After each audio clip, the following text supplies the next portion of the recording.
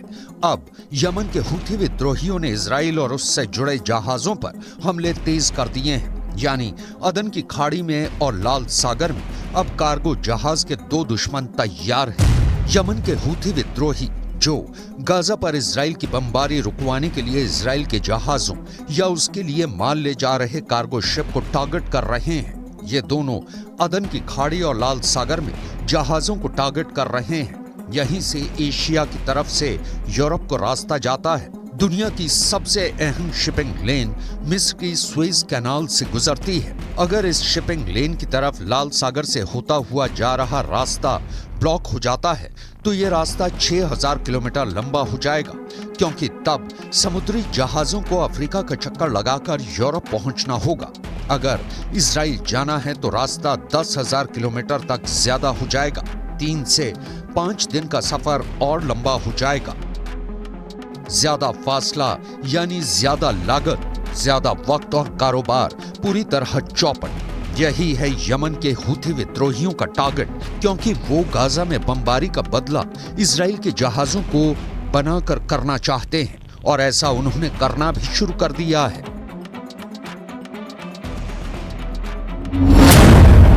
Yemen के Houthi विद्रोहियों ने 15 देशों को ललकारा है। यानी हुथी विद्रोहियों ने 15 देशों से युद्ध लड़ने की तैयारी कर ली है।